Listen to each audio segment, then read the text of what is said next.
For too long, much of our tech industry pursued a radical globalism that left millions of Americans feeling distrustful and betrayed.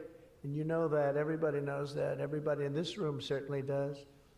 Many of our largest tech companies have reaped the blessings of American freedom while building their factories in China, hiring workers in India, and slashing profits in Ireland. You know that? All the while dismissing and even censoring their fellow citizens right here at home. Under President Trump, those days are over. We need U.S. technology companies to be all in for America. We want you to put America first. You have to do that. That's all we ask. That's all we ask. To partner with our tech geniuses in achieving this vision, today we're releasing the White House AI Action Plan.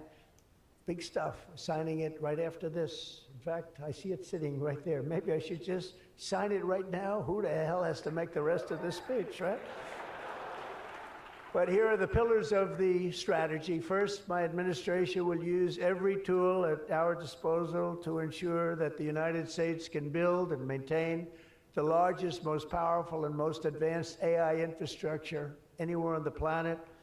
America needs new data centers, new semiconductor and chip manufacturing facilities, new power plants and transmission lines. And under my leadership, we're going to get that job done, and it's going to be done with certainty and with environmental protection and all of the things that we have to do to get it done properly. Virtually all of these large capital investments can be and should be made by the private sector. And they want to do that. They just want to be able to do it.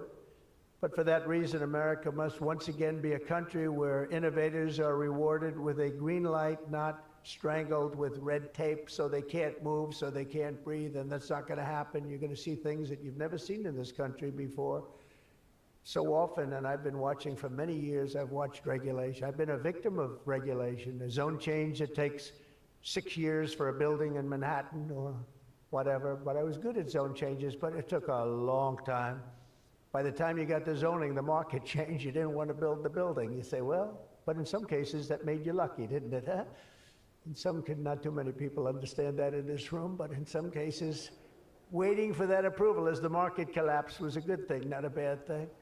But it's time to reclaim our heritage as a nation of builders, and that's why, upon taking office, I signed a historic executive order directing that every one, and this is so important, for every new regulation, 10 old regulations must be immediately eliminated.